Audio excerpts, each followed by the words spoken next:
bulaklak, kandila, mga pagkain, mga alaala. Ngayong Nobyembre 1, ating sariwain ang ating mga mahal sa buhay na pumanaw. Atin silang alalahanin sa pamamagitan ng pag-aalay ng mga pagkain, bulaklak, kandila at mga alaala na minsan natin pinagsalunan sila ay nabubuhay pa. Nawa sa panahon na ito, huwag natin silang kalimutan, bagkus sila ay ipanatili natin sa ating mga isip.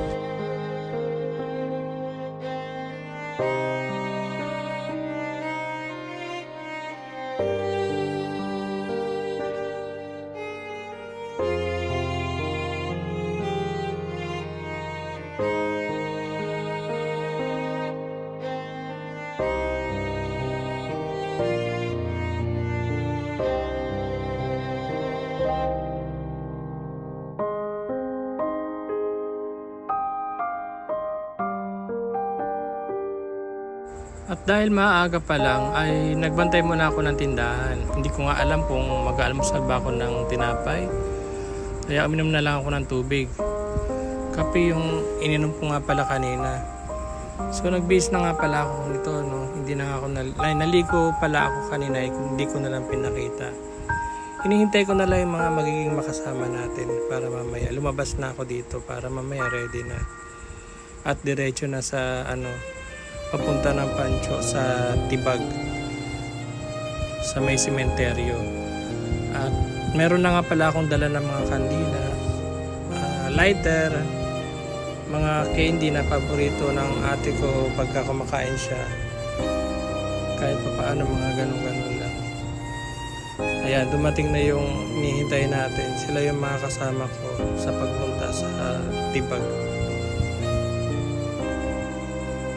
papunta ng sementeryo. Dalawa magjowa. Ang sweet kaya, no? Pak, sangka. Joke lang. Tara na. Ito na nga, nilak ko na nga pala yung padlock, no? Ayan, dumiretso na kami sa sementeryo. Ayan, konti lang ang tao at walang masyadong tao. Walang masyadong sasakyan. Yan, maganda magbiyahe. Maya lamang ay nandiyan na kami. Ayan, ito na. Kung napapansin ninyo, humihina na yung takbo. Ayan, nandiyan na kami sa labas ng sementeryo. At maganda, may mga bantay naman ng mga pulis sa kaming nakita dyan. Nga lang konti lang, tsaka maliwalas yung paligid. Walang masikip. Sana all masikip. Ayan, may pulis. Ay, yung mga bulaklak, konti na lang yung nagtitinda. Dalawa na lang, sinanay na lang. Tsaka yung isa sa kabila. Ayan, naghanap na kami ng pwedeng pagparadahan ng motor. Para nang sa ganun. Makapasok na natin kaagad kami. Ay, yung mga bata dito ay nag-aaya sila na sino daw bang pwede magparking. At may mga bayad pala ito. Tinanong ko kay nanay kung magkano ang kanyang bulaklak. Yun nga daw, hindi daw pwede sabihin. Joke lang po, nay. At dito may isa din pala nagtitinda, kaya bumili na ako. Kinuha ko na nga pala dalawa niyang bulaklak. Ayan. At binayaran ko na. Tinatawag na nga ako ng pamangkin ko at pumasok na nga raw kami. Sinabi ko sandali lang at kukunin ko pa nga ang sukli. At wala kang plastic si aling tindera, kaya naman inawakan ko na.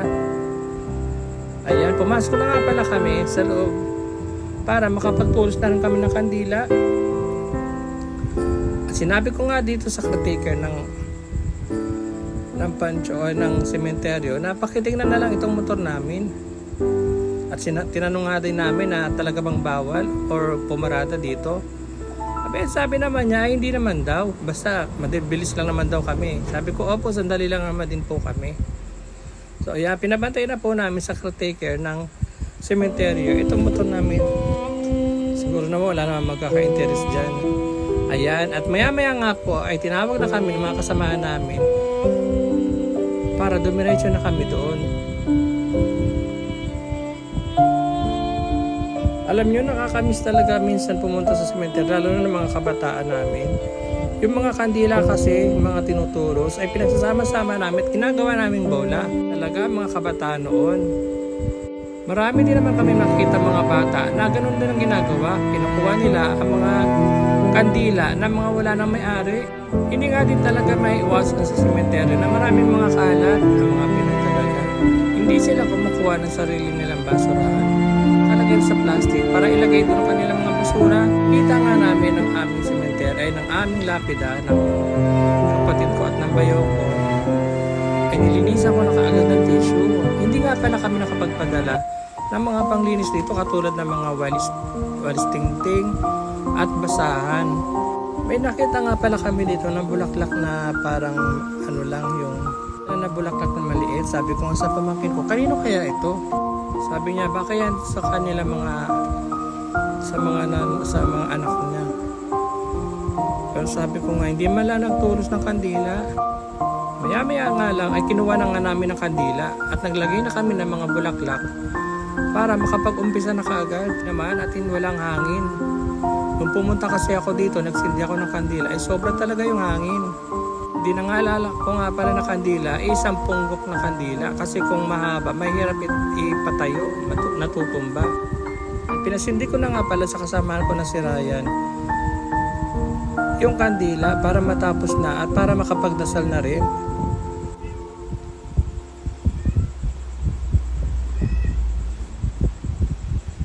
Sinabi nga niya sa akin, bakit daw ang daming kandila? Sabi ko, may 2 taon kasi tayo hindi nakapunta. At para sa iba din na mga namatay, yung mga kandila dyan.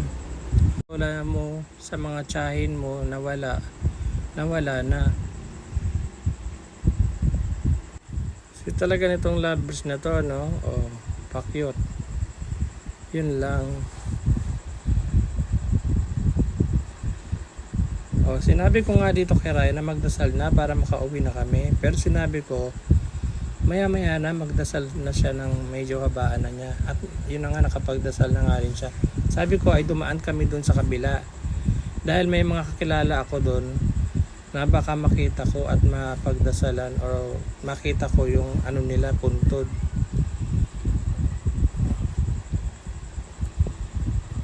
At ngayon nga hindi ko nga ako nagkamali, yung nanay ni Jing, si Tita Kuring, dito ko nga nakita. Ayan, naka-tiles din siya. Mahal ni Mama na nagluluto doon sa may kanto ng lambingan. Yan, pauwi na nga pala kami nito. At napapansin niyo, wala na rin mga tao, hindi na rin masikip.